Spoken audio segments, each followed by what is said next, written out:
Kali ini kita akan berangkat pada satu tema yang sangat indah dan penting, yaitu persekutuan rohani. Persekutuan rohani itu indah karena ada perjumpaan secara horizontal antar sesama anak-anak Tuhan, orang-orang percaya. Ada persekutuan secara vertikal antara manusia dengan Tuhannya. Ada 3 poin yang akan saya kemukakan dalam kesempatan ini.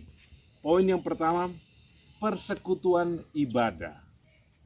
Ibadah adalah perjumpaan antara manusia dengan manusia dan perjumpaan antara manusia dengan Tuhan.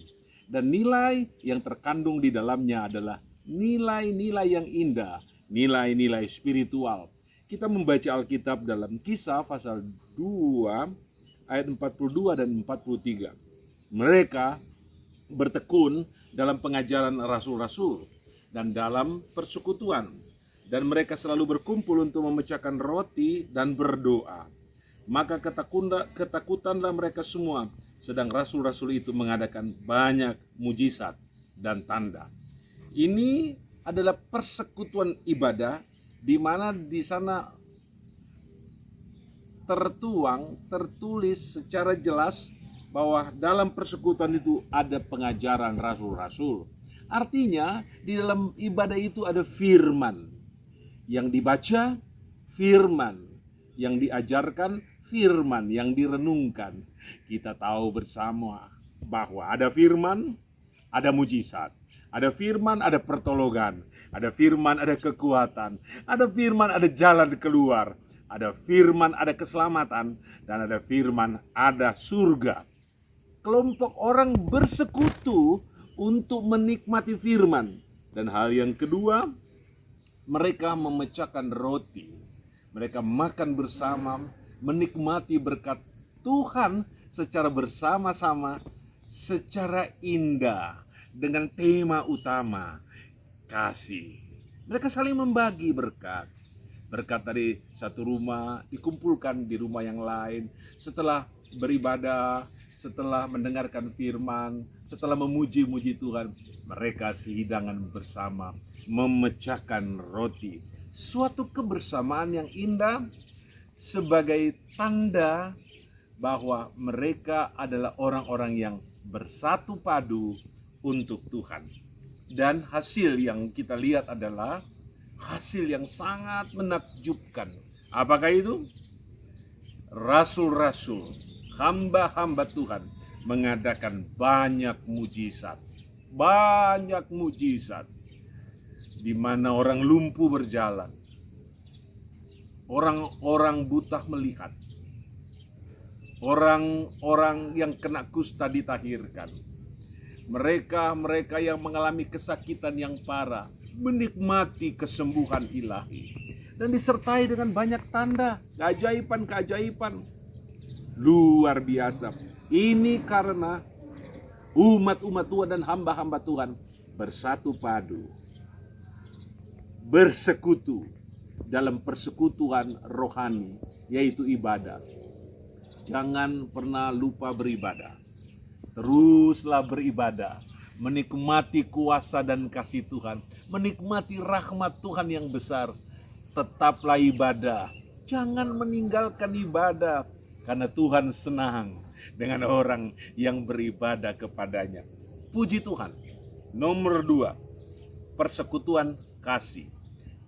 Alkitab mencatat dalam Kisah pasal 2 ayat 44, dan semua orang yang telah menjadi percaya tetap bersatu, dan segala kepunyaan mereka adalah kepunyaan bersama, dan selalu ada dari antara mereka yang menjual harta miliknya lalu membagi-bagikannya kepada semua orang sesuai dengan keperluan masing-masing.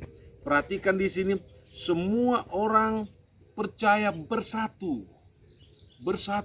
Mereka mengikatkan diri satu dengan yang lain secara rohani, di mana yang diketengahkan adalah kepentingan bersama, bukan kepentingan pribadi, bukan egois, bukan penonjolan diri, tidak mencari kepentingan diri sendiri, tapi segala sesuatu berjalan sesuai dengan kepentingan bersama, tujuan bersama, berkat bersama. Ada hal yang sangat indah yang diketengahkan dalam ayat ini, bahwa segala kepunyaan mereka adalah kepunyaan bersama. Seorang yang memiliki uang itu milik kelompok, bukan milik pribadi. Seorang yang memiliki kekayaan itu kemudian disumbangkan dan dibagi-bagi di antara sesama mereka. Ini nilai yang sangat tinggi, suatu kebersamaan yang luar biasa. Di sana tidak ada orang mencari keuntungan bagi dirinya sendiri, tapi semuanya secara bersama-sama dikumpulkan, dinikmati bersama.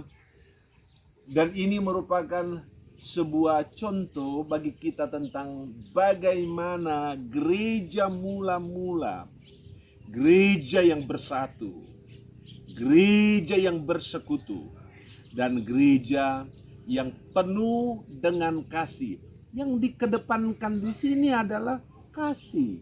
Ya, dunia yang kita tinggali hari ini, mengejar jabatan, mengejar kekayaan, mengejar popularitas untuk kepentingan diri sendiri, kesenangan pribadi. Ini beda dengan Alkitab.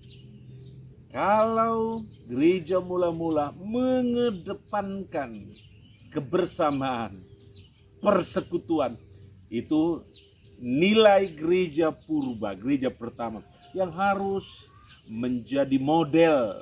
Gereja pertama adalah model dari gereja indah, gereja luar biasa, gereja kasih untuk gereja akhir zaman. Coba perhatikan ayat 45. Dan selalu ada dari antara mereka yang menjual harta miliknya, lalu membagi-bagikannya kepada semua orang sesuai dengan keperluan masing-masing. Luar biasa bahwa ada orang yang memiliki tanah, memiliki rumah, kemudian menjualnya, dan kemudian dinikmati secara bersama-sama. Alangkah indahnya di akhir zaman gereja tipe ini muncul, gereja model ini hadir. Ini akan membuat situasi berbeda, karena Kristus menginginkan kita, Roh Kudus menginginkan kita semua, Bapa di sorga suka kita mempraktikkan nilai-nilai kasih yang sudah diajarkan oleh Tuhan Yesus Kristus. Nomor 3, persekutuan yang erat. Di dalam Kisah 5 ayat 22, dan oleh rasul-rasul diadakan banyak tanda dan mujizat di antara orang banyak. Semua orang percaya selalu berkumpul di Serambi Salomo dalam persekutuan yang erat. Persekutuan yang erat, tidak ada sekat. Semua bersatu, tidak ada benteng, semua lebur. Ini yang diinginkan oleh Tuhan, yang sangat dirindukan oleh Roh Kudus, supaya gereja Tuhan erat bersatu. Kita harus demonstrasikan ini, bahwa gereja itu bersatu, tidak terpecah-pecah. Tapi yang kita lihat sekarang, segereja pecah, gontok-gontokan, tidak saling mengasihi, saling menghancurkan, saling gigit-menggigit, saling merusak, saling melukai. Ini sangat tidak elok, sangat tidak diinginkan oleh Tuhan. Tuhan inginkan bahwa kita semua erat bersatu. Ini yang Tuhan mau dalam kehidupan kita.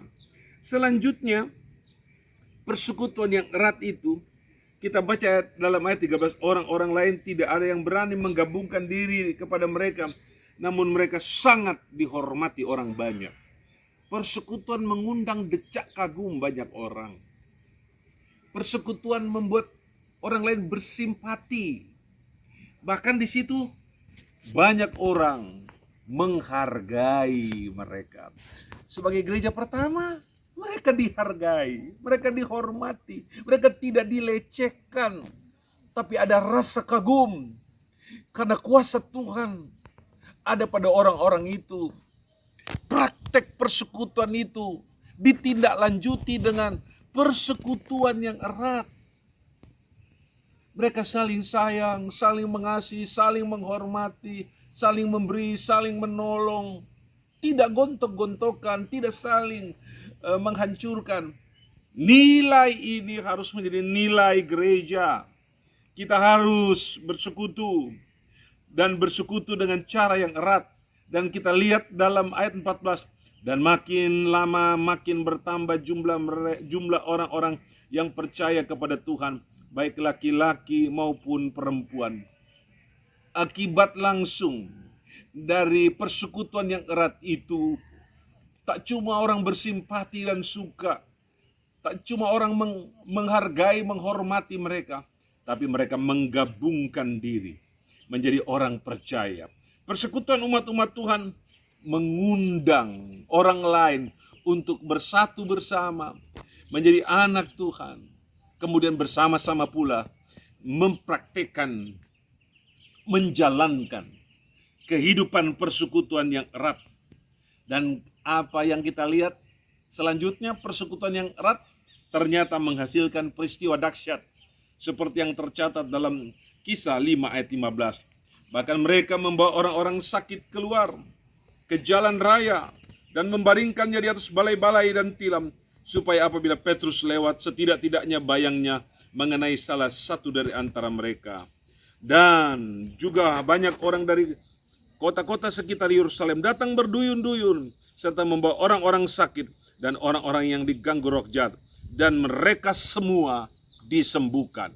Oh, ada terjadi mujizat yang besar, mujizat yang dahsyat dan luar biasa. Bahkan dicatat dalam Alkitab ini, bayangnya Petrus pun apabila kena kepada si sakit. Dan orang-orang berbondong-bondong bukan cuma di sekitaran Yerusalem, tapi di sekitar kota Yerusalem orang membawa orang-orang dalam bentuk berbagai penyakit. Apa saja, ketika mereka tiba di lokasi di mana orang-orang bersekutu, orang-orang yang mempraktekkan secara konsisten kehidupan yang bersatu, erat bersatu, maka terjadi banyak kesembuhan. Dan semua yang datang, mereka disembuhkan oleh Tuhan. Haleluya. Persekutuan ibadah harus kita kedepankan. Persekutuan kasih harus kita praktekkan.